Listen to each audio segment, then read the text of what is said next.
Physics ಅಂದರೆ ಸಾಕು ತಲೆನೋಯ್ತಪ್ಪ, ಯಾಕಾದರೂ physics exam ಬರುತ್ತೋ ಅಂತ ತಲೆ ಕೆಡಿಸ್ಕೊಳ್ಳುವಂಥ ವಿದ್ಯಾರ್ಥಿಗಳೇ ಇವತ್ತೇ ಈ ಒಂದು ವಿಡಿಯೋವನ್ನು ನೋಡಿ ಯಾರು ಕೂಡ ತಲೆ ಕೆಡಿಸ್ಕೊಳ್ಳುವಂಥ ಅವಶ್ಯಕತೆಯೇ ಇಲ್ಲ.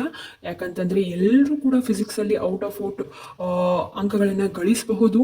ಹೇಗಂತಂದರೆ ಈ ಒಂದು ವಿಡಿಯೋದಲ್ಲಿ ನಾನೇನು ತಿಳಿಸ್ಕೊಟ್ಟಿದ್ದೀನಲ್ವ, ಈ ಎಲ್ಲ ಪ್ರಶ್ನೋತ್ತರಗಳನ್ನು ಪ್ರಾಕ್ಟೀಸ್ ಮಾಡಿ ಚೆನ್ನಾಗಿ ಓದ್ಕೊಂಡ್ರೆ ಸಾಕು, ನೀವು ಉತ್ತಮವಾದಂತಹ ಅಂಕಗಳನ್ನು ಗಳಿಸಬಹುದು. ಹಾಗೆ ಯಾರೂ ಕೂಡ ಫಿಸಿಕ್ಸ್ ಒಂದು ಸಬ್ಜೆಕ್ಟಲ್ಲಿ ಫೇಲ್ ಆಗೋದಕ್ಕೆ ಚಾನ್ಸೇ ಇಲ್ಲ, ನಾನು ಗ್ಯಾರಂಟಿ ಕೊಡ್ತಾ ಇದ್ದೀನಿ. ಸೊ ಮೆಜಾರಿಟಿ ಆಫ್ ಕ್ವಶನ್ಸ್ ಏನಿದೆ ಇದೇ ಥರನೇ ಬೀಳುತ್ತೆ. ಹಾಗೆ ಇವೆಲ್ಲೋ ಪ್ರಶ್ನೆಗಳು ಕೂಡ ತುಂಬ ಇಂಪಾರ್ಟೆಂಟ್ ಅಂತ ಪ್ರಶ್ನೆಗಳು, ತುಂಬ ಸಲ ರಿಪೀಟೆಡ್ ಆಗಿರುವಂಥ ಪ್ರಶ್ನೆಗಳು, ತುಂಬ ವೇಟೇಜ್ ಇರುವಂಥ ಪ್ರಶ್ನೆಗಳು. ಸೊ ಯಾರು ವಿಡಿಯೋನ ಸ್ಕಿಪ್ ಮಾಡದೆ ಎಂಡ್ವರೆಗೂ ನೋಡಿ. ಹಾಗೆ ಯಾರು ಇನ್ನೂ ನನ್ನ ಚಾನಲ್ನ ಸಬ್ಸ್ಕ್ರೈಬ್ ಮಾಡಿಲ್ವೋ ಪ್ಲೀಸ್ ಮೊದಲಿಗೆ ಚಾನಲ್ನ ಸಬ್ಸ್ಕ್ರೈಬ್ ಮಾಡಿ, ಹಾಗೆ ಪಕ್ಕದಲ್ಲಿರುವಂಥ ಬೆಲ್ಲೈಕನ್ನ ಪ್ರೆಸ್ ಮಾಡಿ. ನಿಮ್ಮ ಎಕ್ಸಾಮ್ಸ್ಗಳು ತುಂಬ ಹತ್ತಿರದಲ್ಲಿವೆ. ಸೊ ಅದಕ್ಕೋಸ್ಕರ ನನ್ನ ಎಲ್ಲ ವಿಡಿಯೋಗಳಿಂದ ನಿಮಗೆ ತುಂಬ ಹೆಲ್ಪ್ ಆಗುತ್ತೆ ಅಂತ ಹೇಳ್ತೀನಿ. ಸೊ ಇವತ್ತೇ ನನ್ನ ಚಾನಲ್ನ ಸಬ್ಸ್ಕ್ರೈಬ್ ಮಾಡ್ಕೊಳ್ಳಿ. ಬನ್ನಿ ತಡ ಮಾಡದೆ ವಿಡಿಯೋನ ಸ್ಟಾರ್ಟ್ ಮಾಡೋಣ. ನೋಡಿ, ಸೆಕೆಂಡ್ PUC ವಿದ್ಯಾರ್ಥಿಗಳು ಏನಿದ್ದೀರಾ, ಫಿಸಿಕ್ಸ್ ಸಬ್ಜೆಕ್ಟ್ನಲ್ಲಿ ಬೀಳುವಂತಹ ಇಂಪಾರ್ಟೆಂಟ್ ಪ್ರಶ್ನೋತ್ತರಗಳನ್ನು ನಾನು ಇವತ್ತಿನ ಒಂದು ವಿಡಿಯೋದಲ್ಲಿ ತೊಗೊಂಡು ಬಂದಿದ್ದೀನಿ. ಸೊ 2024-25ದಲ್ಲಿ ಬೀಳಬಹುದಾದಂಥ ಪ್ರಶ್ನೆ ಹೇಗಿರುತ್ತೆ, ಪ್ರಶ್ನೋತ್ತರಗಳು ಹೇಗಿರುತ್ತೆ ಅಂತ ನೀವು ತಲೆಗೆಡಿಸ್ಕೊತಿದ್ರಿ.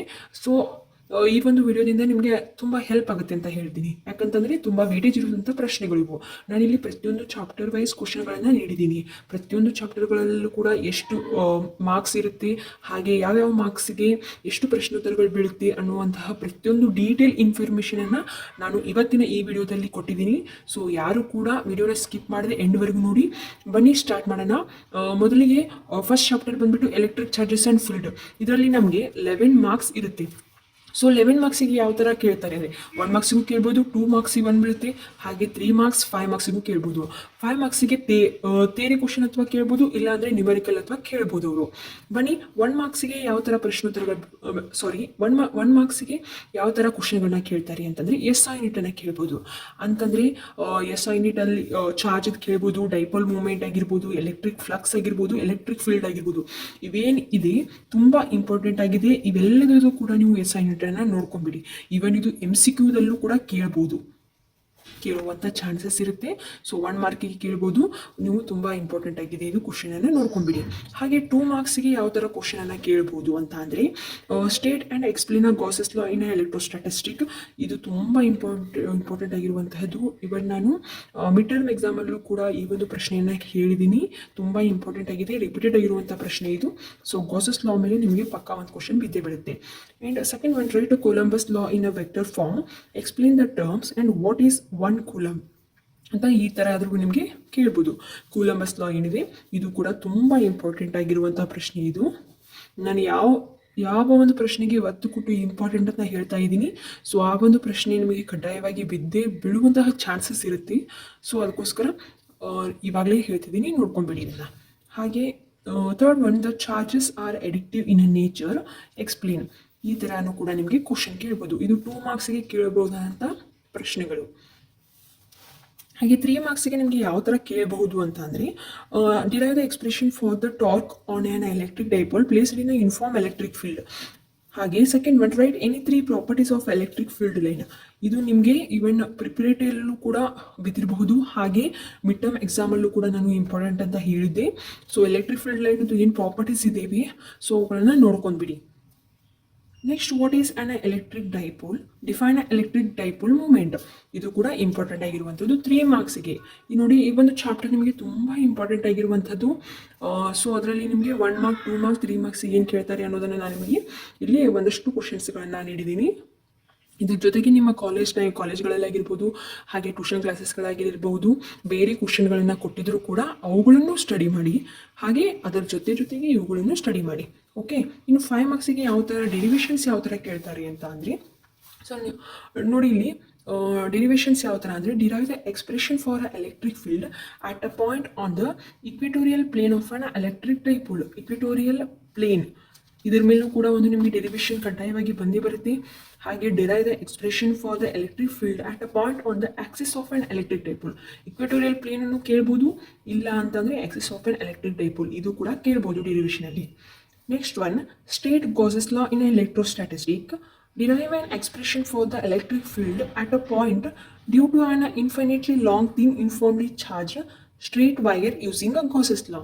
ಇದು ಕೂಡ ನಿಮಗೆ ತುಂಬ ಇಂಪಾರ್ಟೆಂಟ್ ಆಗಿದೆ. ಅದೇ ಥರ ನಿಮಗೆ ಒಂದು ಈ ಥರ ಕೇಳ್ಬೋದು, ಇಲ್ಲ ಅಂತ ಅಂದರೆ outside the uniformly charge cell ಅಂತ ಈ ಥರ ಅದು ನಿಮಗೆ ಕೇಳ್ಬೋದು. ಇವಷ್ಟು ಡೆರಿವೇಷನ್ಗಳು ನಿಮಗೆ ಫಸ್ಟ್ ಚಾಪ್ಟರ್ದಲ್ಲಿ ಇರುವಂಥದ್ದು ಇಂಪಾರ್ಟೆಂಟ್ ಆಗಿದೆ. ಸೊ ಎಲ್ಲರೂ ಕೂಡ ಇವಾಗಲೇ ಟಿಕ್ ಮಾಡ್ಕೊಂಡು ಇದಕ್ಕೆ ಆನ್ಸರನ್ನು ಹುಡುಕಿಟ್ಕೊಂಡ್ಬಿಡಿ. ಓಕೆ, ನೆಕ್ಸ್ಟ್ ಚಾಪ್ಟರ್ ಬಂದುಬಿಟ್ಟು ಎಲೆಕ್ಟ್ರೋಸ್ಟ್ಯಾಟಿಸ್ಟಿಕ್. ಇದರಲ್ಲೂ ಕೂಡ ನಿಮಗೆ 11 ಮಾರ್ಕ್ಸ್ ಇರುತ್ತೆ. 1 ಮಾರ್ಕಿಗೆ, 2 ಮಾರ್ಕಿಗೆ, 3 ಮಾರ್ಕಿಗೆ, ಹಾಗೆ 5 ಮಾರ್ಕಿಗೆ ಕ್ವಶನ್ಗಳು ಬೀಳುತ್ತೆ. ಓಕೆ, 11 ಮಾರ್ಕ್ ಇದೆ. ಇದು ಕೂಡ ನಿಮಗೆ ಇಂಪಾರ್ಟೆಂಟ್ ಆಗಿರುವಂಥ ಚಾಪ್ಟರ್ ಅಂತ ಹೇಳ್ಬೋದು. ಪಾಸಿಂಗ್ ಚಾಪ್ಟರ್ಸ್ ಇವು. ಓಕೆ, ನೀವು 2-3 ನೀವು ಇಲ್ಲ ನನಗೆ ಎಲ್ಲವನ್ನೂ ಕೂಡ ನನಗೆ ಸ್ಟಡಿ ಮಾಡೋದಕ್ಕೆ ಆಗೋದಿಲ್ಲ ಅಂತ ಅನ್ನೋರು ಕೂಡ ನೀವು ಒಂದಷ್ಟು ಚಾಯ್ಸಿಂಗ್ ಚಾಪ್ಟರ್ಸ್ಗಳನ್ನು ನೀವು ನೋಡ್ಕೋಬಹುದು. ಇವಷ್ಟು ಮಾಡಿದರೆ ಸಾಕು, ನೀವು ಕಡ್ಡಾಯವಾಗಿ ಪಾಸ್ ಆಗ್ತೀರಾ. ಸೊ ಚಾಯ್ಸಿಂಗ್ ಚಾಪ್ಟರ್ಸ್ಗಳ ಮೇಲೆ ನಾನು ಇನ್ನೊಂದು ವಿಡಿಯೋ ಮಾಡಿ ಹಾಕ್ತೀನಿ. ಓಕೆ, ಇವಾಗ ಎಲೆಕ್ಟ್ರೋಸ್ಟಾಟಿಕ್ಸ್ ದಲ್ಲಿ ನಿಮಗೆ 2 ಮಾರ್ಕ್ಸಿಗೆ ಯಾವ ಥರ ಕ್ವಶನ್ ಕೇಳ್ತಾರೆ ಅಂತ ಅಂದರೆ, write the properties of electric charges. ನೋಡಿ, properties of electric charges first ಚಾಪ್ಟರ್ದಲ್ಲಿ ನಿಮಗೆ properties of electric field line ಮೇಲೆ ಕೇಳ್ಬೋದು. ಹಾಗೆ ಸೆಕೆಂಡ್ ಚಾಪ್ಟರ್ದಲ್ಲಿ ಪ್ರಾಪರ್ಟೀಸ್ ಆಫ್ ಎಲೆಕ್ಟ್ರಿಕ್ ಚಾರ್ಜಸ್. ಇದು ಕೂಡ ಇಂಪಾರ್ಟೆಂಟ್ ಆಗಿದೆ. 2 ಮಾರ್ಕಿಗೆ ನೀವು ಯಾವುದೇ ಥರ ಕ್ವಶನನ್ನು ಬಿಟ್ಬಿಡೋದಕ್ಕೆ ಹೋಗಬೇಡಿ, ಯಾಕಂದರೆ ತುಂಬ ಈಸಿಯಾಗಿ ತೆಗೆದಿರ್ತಾರೆ. ಹಾಗೆ ಡೈರೆಕ್ಟ್ ಕ್ವಶನ್ಸ್ಗಳಿರುತ್ತೆ 2 ಮಾರ್ಕ್ಗಳಲ್ಲಿ. ಓಕೆ, ನೆಕ್ಸ್ಟ್ ಒನ್ ಏನಿರುತ್ತೆ, ಪ್ರಾಪರ್ಟೀಸ್ ಆಫ್ ಇಕ್ವಿಪೊಟೆನ್ಷಿಯಲ್ ಸರ್ಫೇಸಸ್ ಕೇಳ್ಬೋದು, properties of electric field lines ಕೇಳ್ಬೋದು. ಹಾಗೆ 3 ಯೂಸಸ್ ಆಫ್ ಅ ಕೆಪಾಸಿಟರ್ದು 3 ಯೂಸಸ್ ಏನಿದೆ ನೀವು ನೋಡ್ಕೊಂಬಿಡಿ. ಹಾಗೆ state and explain the Coulomb's law of electrostatics. Coulomb's law ನಿಮಗೆ ಮೊದಲು ಹೇಳಿದಾಗೆ ತುಂಬ ಅಂದರೆ ತುಂಬ ಇಂಪಾರ್ಟೆಂಟ್ ಇದು. ಈ ಪ್ರಶ್ನೆಯನ್ನು ಬಿಟ್ಟು ಬರೋದಕ್ಕೆ ಹೋಗಬೇಡಿ. ಹಾಗೆ what are the polar and non polar molecules. Polar and non polar molecules ಇದು ನಿಮಗೆ ಎಕ್ಸ್ಪ್ಲೇನನ್ನು ಕೇಳ್ಬೋದು. ಹಾಗೆ ನಿಮಗೆ ಡಿಫ್ರೆನ್ಸಸ್ಸನ್ನು ಕೇಳ್ಬೋದು. ಇದು ಕೇಳೋ ಚಾನ್ಸಸ್ ಇರುತ್ತೆ 2 ಮಾರ್ಕ್ಸಿಗೆ. ನೋಡ್ಕೊಂಬಿಡಿ, ಅದರದ್ದು ವಿತ್ ಎಕ್ಸಾಂಪಲ್ಸನ್ನು ನೋಡ್ಕೊಳ್ಳಿ. ಹಾಗೆ ಎಲೆಕ್ಟ್ರೋಸ್ಟ್ಯಾಟಿಕ್ ಶೀಲ್ಡಿಂಗ್ ಆ್ಯಂಡ್ ಯೂಸಸ್, ಇದು ಇಂಪಾರ್ಟೆಂಟ್. ಹಾಗೆ what factors does the capacitance of a parallel plate capacitor depends. ನೋಡಿ, ಈ ಪ್ರಶ್ನೆ ಕೂಡ ನಿಮಗೆ ತುಂಬ ಇಂಪಾರ್ಟೆಂಟ್ ಆಗಿದೆ. ಇವಷ್ಟು 2 ಮಾರ್ಕ್ಸಿಗೆ ಬರುವಂಥದ್ದು ಎಲೆಕ್ಟ್ರೋಸ್ಟ್ಯಾಟಿಸ್ಟಿಕ್ ಚಾಪ್ಟರ್ ಮೇಲೆ. ಓಕೆ,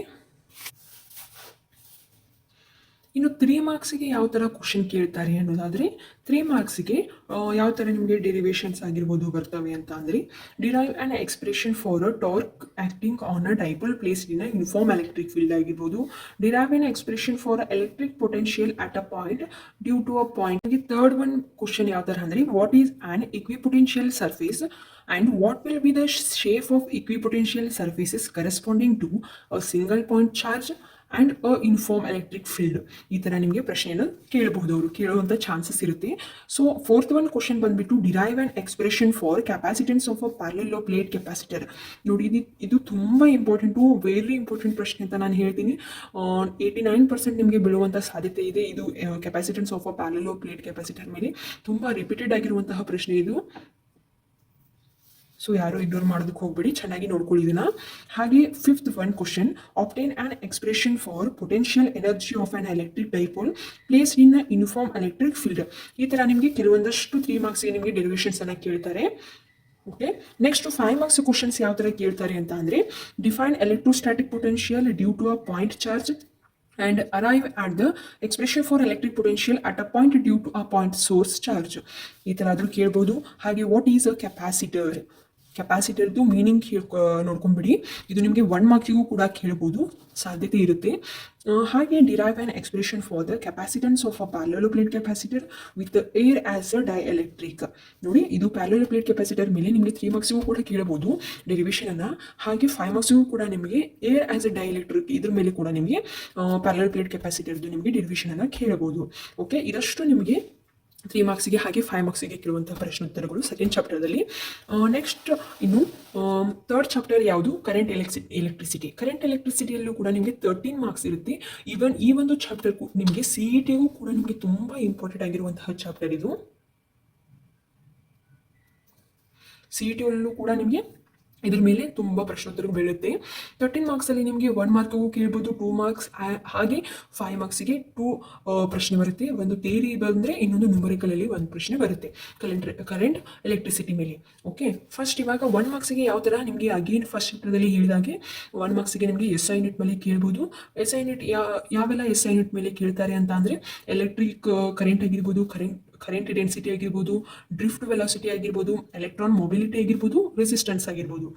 ಇವಷ್ಟು ಇದಾವಲ್ಲ, ಇವೆಲ್ಲದ್ರದ್ದು ಕೂಡ ನೀವು SI ಯೂನಿಟನ್ನು ನೋಡ್ಕೊಂಡ್ಬಿಡಿ. ಇದು ನಿಮಗೆ ತುಂಬ ಇಂಪಾರ್ಟೆಂಟ್ ಅಂತ ಪ್ರಶ್ನೆ ಆಗಿರ್ಬೋದು, ವೆರಿ ವೆರಿ ಇಂಪಾರ್ಟೆಂಟ್ ಪ್ರಶ್ನೆ ಅಂತ ಹೇಳ್ತಾ ಇದ್ದೀನಿ. ಸೊ SI ಯೂನಿಟನ್ನು ನೋಡ್ಕೊಳ್ಳಿ.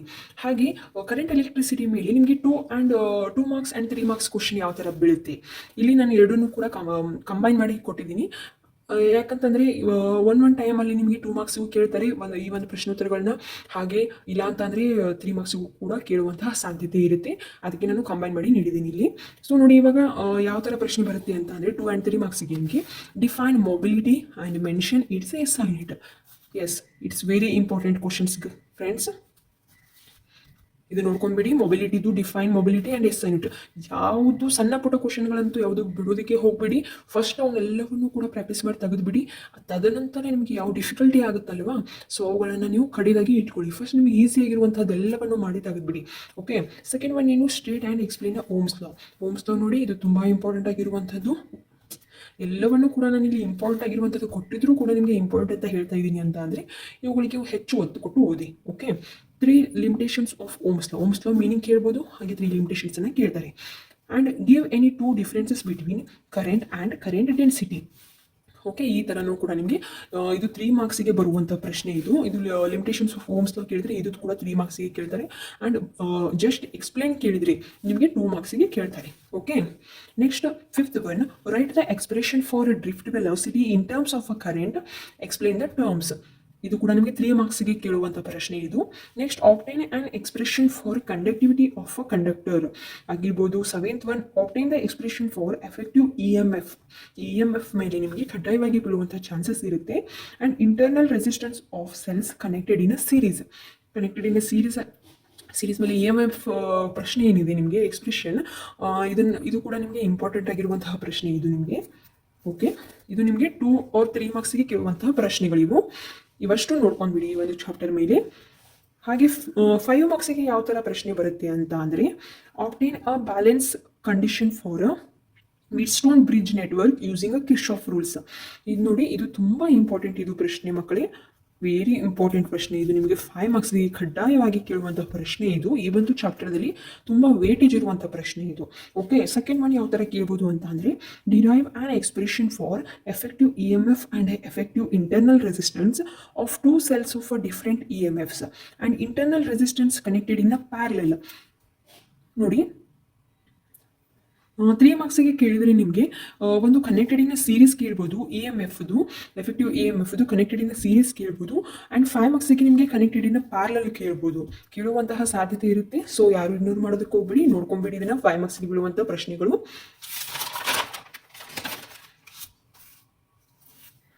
ಇವಷ್ಟು 5 ಮಾರ್ಕ್ಸಿಗೆ ಬೀಳುವಂಥ ಪ್ರಶ್ನೆಗಳು ಇಷ್ಟೇ ಮಕ್ಕಳು. ತುಂಬ ತಲೆಕೆಡಿಸುವಂಥ ಅವಶ್ಯಕತೆಯೇ ಇಲ್ಲ. ಕರೆಂಟ್ ಎಲೆಕ್ಟ್ರಿಸಿಟಿ ಮೇಲೆ 13 ಮಾರ್ಕ್ಸ್ ಇದೆ, ಯಾವ ಥರ ಕ್ವಶನ್ಸ್ ಕೇಳ್ತಾರೆ, ತುಂಬ ಟಫ್ ಕ್ವಶನ್ಸ್ ಕೇಳ್ತಾರೆ ಅನ್ನುವಂಥ ಚಿಂತೆ ಬೇಡ.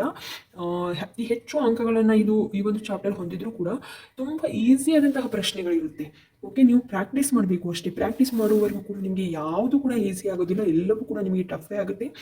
ಸೊ ನೀವು ಮೊದಲಿಗೆ ಪ್ರಾಕ್ಟೀಸ್ ಮಾಡಿ. ಇದರಲ್ಲಿರುವಂತಹ 2-3 ಮಾರ್ಕ್ಸಿಗೆ ಏನು ಹೇಳಿದ್ದೀನಲ್ವಾ, ಇವುಗಳನ್ನು ಒಂದು ಪೇಪರಲ್ಲಿ ಬರೆದಿಟ್ಕೊಂಡ್ಬಿಟ್ಟು ಇದಕ್ಕೆ ಆನ್ಸರ್ಗಳನ್ನು ಹುಡುಕಿ ನೀವು ಪ್ರಾಕ್ಟೀಸ್ ಮಾಡಿ. ಹಾಗೆ 5 ಮಾರ್ಕ್ಸಿಗೆ ಹೇಳಿರುವಂತಹ ಇನ್ನೂ ಕೆಲವೊಂದಷ್ಟು ನಿಮ್ಮ ಕಾಲೇಜ್ಗಳಲ್ಲಿ ಇದರ ಜೊತೆಗೆ ನೀಡಿದರೆ ಅವುಗಳನ್ನು ಕೂಡ ಪ್ರಾಕ್ಟೀಸ್ ಮಾಡಿ. ಅದರ ಜೊತೆಗೆ ಇವೆರಡು ಪ್ರಶ್ನೆಗಳೇನಿದೆ ತುಂಬ ಇಂಪಾರ್ಟೆಂಟ್ ಆಗಿರುವಂಥದ್ದು, ಇವನು ಕೂಡ ಪ್ರಾಕ್ಟೀಸ್ ಮಾಡಿ. ಓಕೆ, ನೆಕ್ಸ್ಟ್ ಚಾಪ್ಟರ್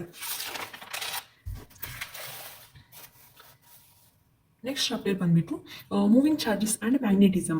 ಈ ಒಂದು ಚಾಪ್ಟರ್ದಲ್ಲೂ ಕೂಡ ನಿಮಗೆ 11 ಮಾರ್ಕ್ಸ್ ಇರುತ್ತೆ. 1 ಮಾರ್ಕಿಗೆ, 2 ಮಾರ್ಕಿಗೆ, ಹಾಗೆ 3 ಮಾರ್ಕ್, 5 ಮಾರ್ಕಿಗೆ ನಿಮಗೆ ಕೇಳ್ಬೋದು. ಇದ್ರ ಜೊತೆಗೆ ನಿಮಗೆ ನ್ಯೂಮರಿಕಲ್ ಕೂಡ ಕೇಳ್ಬೋದು ನಿಮಗೆ. ಹಾಗೆ 2-3 ಮಾರ್ಕ್ಸ್ ಇದು ಕೂಡ ಕಂಬೈನ್ ಮಾಡಿ ಕೊಟ್ಟಿದ್ದೀನಿ. ನಾನು ಅಗೇನ್ ಎಕ್ಸ್ಪ್ಲೇಷನ್ ಮಾಡುವಾಗ ಯಾವುದು 2 ಮಾರ್ಕ್ಸಿಗೆ ಯಾವುದು 3 ಮಾರ್ಕ್ಸಿಗೆ ಅಂತ ಹೇಳ್ತೀನಿ. ಓಕೆ, 2-3 ಮಾರ್ಕ್ಸಿಗೆ ಯಾವ ಥರ ಕ್ವಶನ್ ಕೇಳ್ತಾರೆ ಅಂತ ಅಂದರೆ, what is Lorentz force, give an expression for it. ಇದು 2 ಮಾರ್ಕ್ಸಿಗೆ ಬರುವಂಥ ಪ್ರಶ್ನೆ ಇದು. And mention an expression for a force on a current carrying a conductor ಇನ್ನು ಯೂನಿಫಾರ್ಮ್ ಮ್ಯಾಗ್ನೆಟಿಕ್ ಫೀಲ್ಡ್ ಆಗಿರ್ಬೋದು. ಇದು 3 ಮಾರ್ಕ್ಸಿಗೆ ಬರುವಂತಹ ಪ್ರಶ್ನೆ ಇದು. And mention an expression for a force due to a motion of a charged particle in a uniform magnetic field. ಇದು important ಆಗಿರುವಂಥದ್ದು ಪ್ರಶ್ನೆ ಮಕ್ಕಳೇ.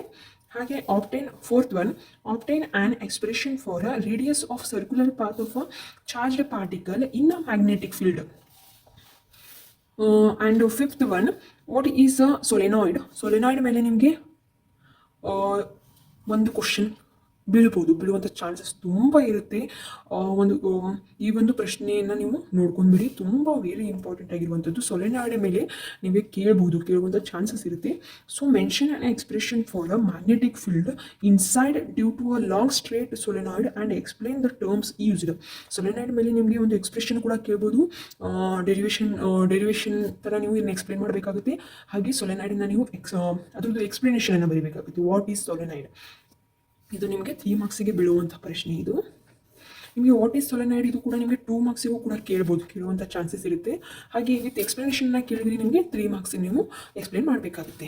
ಹಾಗೆ ನೆಕ್ಸ್ಟ್ 6th ಒನ್ ಯಾವ ಥರ ಕೇಳ್ತಾರೆ ಅಂದರೆ ಸ್ಟೇಟ್ ಆ್ಯಂಡ್ ಎಕ್ಸ್ಪ್ಲೇನ್ ಅ ಬಯೋಟ್-ಸವರ್ಟ್ಸ್ ಲಾ. ನೋಡಿ, ಇದು ತುಂಬ ವೆರಿ ಇಂಪಾರ್ಟೆಂಟ್ ಅಂತ ಹೇಳ್ತೀನಿ. ಬಯೋಟ್-ಸವರ್ಟ್ಸ್ ಲಾ ಮೇಲೆ ನಿಮಗೆ ಕಡ್ಡಾಯವಾಗಿ ಒಂದು ಕ್ವಶನ್ ಬರುವಂಥ ಚಾನ್ಸಸ್ ಇರುತ್ತೆ. ಈವನ್ ನೀವು ಮಿಡ್ ಟರ್ಮ್ ಆಗಿರ್ಬೋದು, ಪ್ರಿಪ್ರೇಟರಿ ಎಕ್ಸಾಮ್ ಆಗಿರ್ಬೋದು, ಹಾಗೆ ಮಾಡಲ್ ಕ್ವಶನ್ ಪೇಪರ್ಸ್ಗಳಾಗಿರ್ಬೋದು, ನೋಡಿರ್ಬೋದು ನೀವು ಯಾವ ಥರ ನಿಮಗೆ ಕ್ವಶನ್ ಪ್ಯಾಟರ್ನ್ ಇರುತ್ತೆ ಅಂತ. ಸೊ ಈ ಥರ ಕ್ವಶನ್ಸ್ಗಳು ಬೀಳೋದಂಥ ಚಾನ್ಸಸ್ ತುಂಬ ಇರುತ್ತೆ. ಸೊ ನೋಡ್ಕೊಂಬಿಡಿ. ಹಾಗೆ state and explain ampere circuital ಲಾ ಆಗಿರ್ಬೋದು, ಇದು ಕೂಡ ಇಂಪಾರ್ಟೆಂಟ್ ಆಗಿರುವಂಥದ್ದು. 2 ಮಾರ್ಕ್ಸಿಗೆ ಇದು. ಬಯೋಟ್-ಸವರ್ಟ್ಸ್ ಲಾ ಕೂಡ ನಿಮಗೆ 2 ಮಾರ್ಕ್ಸಿಗೆ ಬರುತ್ತೆ. Next 8th one explain how a galvanometer can be converted into a ammeter or galvanometer converted into a voltmeter. ನೋಡಿ, ಈ ಥರ ಕ್ವಶನ್ ಏನಿರುತ್ತೆ ನಿಮಗೆ 3 ಮಾರ್ಕ್ಸಿಗೆ ಬರುವಂಥದ್ದು. ಇದು ಹೇಗೆ ಗ್ಯಾಲ್ವನೋಮೀಟರ್ನ ಕನ್ವರ್ಟ್ ಆಗುತ್ತೆ, ಹೇಗೆ ಅಮಿಮೀಟರ್ ಆಗಿ ಗ್ಯಾಲ್ವನೋಮೀಟರ್ ಕನ್ವರ್ಟೆಡ್ ಇಂಟು ಅಮಿಮೀಟರ್, ಈ ಥರ ನಮಗೆ ಕೇಳ್ಬೋದು. ಅದನ್ನು ನೀವು ಎಕ್ಸ್ಪ್ಲೇನ್ ಮಾಡಬೇಕಾಗುತ್ತೆ. ಹಾಗೆ ಅಥವಾ galvanometer converted into volt meter. So ಈ ಥರ ಕೂಡ ನಿಮಗೆ ಕೇಳ್ಬೋದು. ತುಂಬ ಇಂಪಾರ್ಟೆಂಟ್ ಆಗಿರುವಂಥ ಪ್ರಶ್ನೆ. 8th ನಾನು ಟೆಕ್ ಮಾಡಿದ್ದೀನಲ್ವ, ಸೊ ಈ ಒಂದು ಪ್ರಶ್ನೆಯನ್ನು ನೋಡ್ಕೊಳ್ಳಿ. ಇದನ್ನು ಕಡ್ಡಾಯವಾಗಿ ಬೀಳುವಂಥ ಚಾನ್ಸಸ್ ಇದೆ ಈ ಪ್ರಶ್ನೆ. Right, any 3 properties of magnetic field line ಆಗಿರ್ಬೋದು, ಎಲೆಕ್ಟ್ರಿಕ್ ಫೀಲ್ಡ್ ಲೈನ್ ಆಗಿರ್ಬೋದು, ಸಮ್ ಪ್ರಾಪರ್ಟೀಸ್ ಏನಿದಾವೆ ಎಲ್ಲ ಪ್ರಾಪರ್ಟೀಸ್ಗಳನ್ನು ನೀವು ಒಂದು ಕಡೆ ಬರೆದಿಟ್ಕೊಂಡ್ಬಿಟ್ಟು ನೀವು ಅದನ್ನು ಈಸಿಯಾಗಿ ಪ್ರಾಕ್ಟೀಸ್ ಮಾಡಿ. ಒಂದೊಂದು ಸಲ ಏನಾಗುತ್ತೆ, ಕನ್ಫ್ಯೂಷನ್ಸ್ ಆಗುತ್ತೆ. ಯಾವುದೋ ಒಂದು ಪ್ರಾಪರ್ಟೀಸನ್ನು ಹೋಗ್ಬಿಟ್ಟು ಎಲೆಕ್ಟ್ರಿಕ್ ಫೀಲ್ಡ್ ಲೈನ್ ಪ್ರಾಪರ್ಟೀಸನ್ನು ಹೋಗ್ಬಿಟ್ಟು ಮ್ಯಾಗ್ನೆಟಿಕ್ ಫೀಲ್ಡ್ ಲೈನ್ಸ್ಗೆ ಹಾಕ್ತೀರಾ. ಈ ಥರ ಮಾಡೋದಕ್ಕೆ ಹೋಗ್ಬೇಡಿ. ನೀವು ಫಿಕ್ಸ್ ಆಗಿ ನಿಮಗೆ ಈಸಿಯಾಗಿ ಅಂಡರ್ಸ್ಟ್ಯಾಂಡ್ ಆಗುವಂತಹ ಪಾಯಿಂಟ್ಗಳನ್ನು ಚಿಕ್ಕದಾಗಿ ಮಾಡಿಕೊಂಡು ನೀವು ನೆನಪಿಟ್ಕೊಳ್ಳಿ, ತುಂಬ ನಿಮಗೆ ಈಸಿ ಆಗುತ್ತೆ. ಹಾಗೆ last one question state and explain ಗಾಸಸ್ law in magnetism. ಇದು ಕೂಡ ನಿಮಗೆ ತುಂಬ ಇಂಪಾರ್ಟೆಂಟ್ ಆಗಿರ್ಬೋದು. ಅದು 2 ಮಾರ್ಕ್ಸಿಗೆ. ಇದು ಪ್ರಾಪರ್ಟೀಸ್ ಕೇಳಿದ್ರೆ ನಿಮಗೆ 3 ಮಾರ್ಕ್ಸಿಗೆ ಕೇಳ್ತಾರೆ. ಓಕೆ, ನೋಡಿ, ಇವಷ್ಟು ನಿಮಗೆ 2 and 3 ಮಾರ್ಕ್ಸಿಗೆ ಕೇಳ್ಬೋದು ಅಂತ very most important questions, fixed questions ಅಂತ ಹೇಳ್ತೀನಿ ನಾನು. ಓಕೆ, ಇವಷ್ಟು ಕ್ವಶನ್ಸ್ಗಳನ್ನು ನೋಡ್ಕೊಳ್ಳಿ. ಅಗೇನ್ ಈ ಒಂದು ಚಾಪ್ಟರ್ದಲ್ಲಿ ಅಂದರೆ ಮೂವಿಂಗ್ ಚಾರ್ಜಸ್ ಆ್ಯಂಡ್ ಮ್ಯಾಗ್ನೆಟಿಸಮ್ ಚಾಪ್ಟರ್ದಲ್ಲಿ ನಿಮಗೆ 5 ಮಾರ್ಕ್ಸಿಗೆ ಯಾವ ಥರ ಡೆರಿವೇಷನ್ಸ್ ಕೇಳ್ತಾರೆ ಅನ್ನುವಂಥದ್ದನ್ನು ನಾನು ಇಲ್ಲಿ ಕೊಟ್ಟಿದ್ದೀನಿ. 2 ಕ್ವಶನ್ಸ್ ಇಂಪಾರ್ಟೆಂಟನ್ನು ಕೊಟ್ಟಿದ್ದೀನಿ. So first one derive an expression for a magnetic field at a point along the axis of circular coil carrying a current. ಈ ಒಂದು ಪ್ರಶ್ನೆ ಕೂಡ ನಿಮಗೆ ಇಂಪಾರ್ಟೆಂಟ್ ಆಗಿದೆ 5 ಮಾರ್ಕ್ಸಿಗೆ.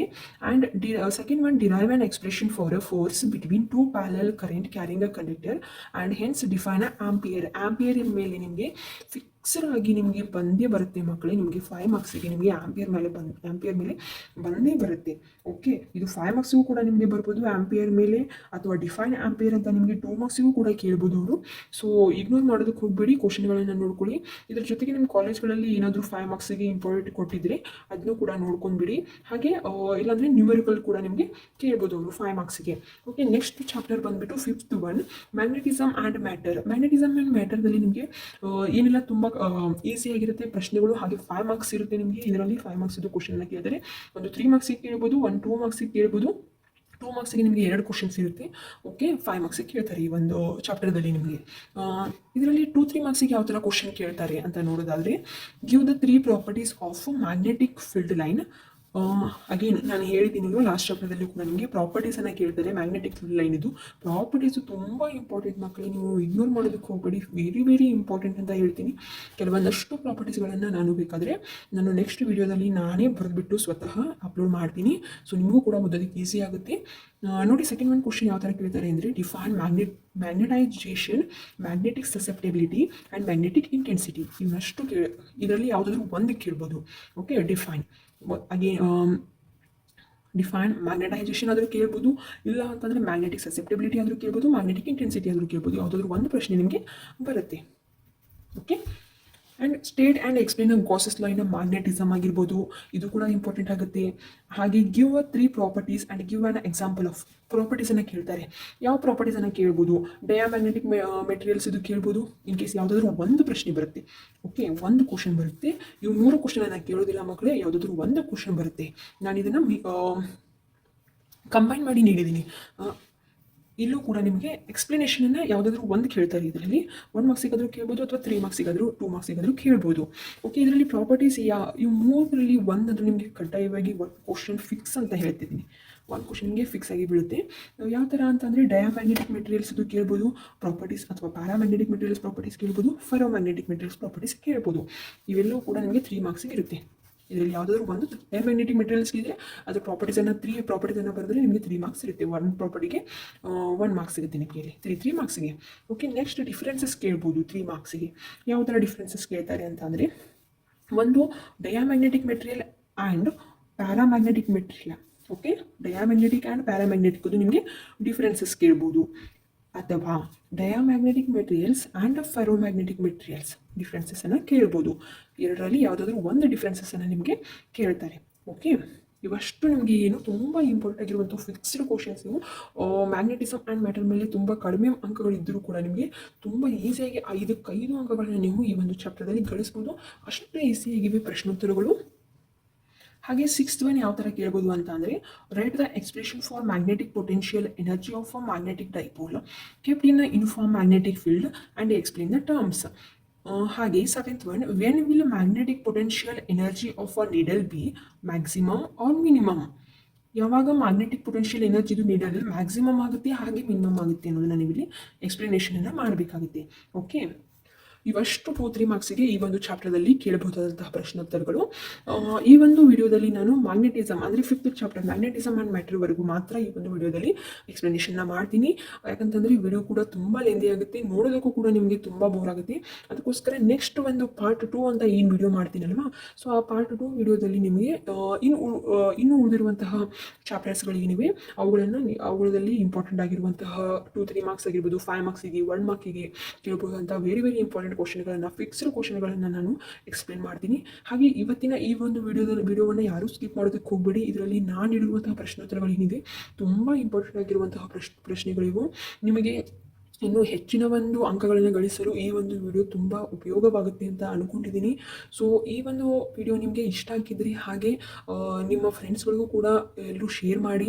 ಎಕ್ಸಾಮ್ಸ್ ಟೈಮ್ಗಳಲ್ಲಿ ತುಂಬ ಯೂಸ್ಫುಲ್ ಆಗುತ್ತೆ. ನೀವು ಅವ್ರಿಗೂ ಕೂಡ ಶೇರ್ ಮಾಡಿದರೆ ಅವರು ಕೂಡ ನಿಮ್ಮ ಹಾಗೆ ಉತ್ತಮ ಅಂಕಗಳನ್ನು ಗಳಿಸ್ತಾರೆ. ಹಾಗೆ ಪ್ರತಿಯೊಂದು ಪ್ರಶ್ನೋತ್ತರಗಳು ಏನು ಕೊಟ್ಟಿದ್ದೀನಲ್ವ ನಾನು ಪ್ರಶ್ನೆಗಳನ್ನು, ಸೊ ಅವುಗಳನ್ನು ಆನ್ಸರ್ಗಳನ್ನ ಬರೆದಿಟ್ಟು ನೀವು ಪ್ರಾಕ್ಟೀಸ್ ಮಾಡಿ. ನೀವು ಪ್ರಾಕ್ಟೀಸ್ ಮಾಡಿಲ್ಲ ಅಂತ ಅಂದರೆ ಏನೂ ಪ್ರಯೋಜನ ಆಗೋದಿಲ್ಲ ಮಕ್ಕಳೇ. ಎಕ್ಸಾಮ್ಸ್ಗೆ ಇನ್ನೂ ತುಂಬ ಸಮಯ ಇಲ್ಲ, ತುಂಬ ಸಮಯ ಇದೆ ಅಂತ ಅಂದ್ಕೊಳ್ಳೋದು ತಪ್ಪು. ತುಂಬ ಸಮಯನೇ ಇಲ್ಲ. ಸೊ ಅದಕ್ಕೋಸ್ಕರ ಈಗಾಗಲೇ ಎಲ್ಲರೂ ಸ್ಟಡಿ ಮಾಡೋದು ಸ್ಟಾರ್ಟ್ ಮಾಡಿದ್ದೀರಾ ಅಂತ ಅನ್ಕೋತೀನಿ.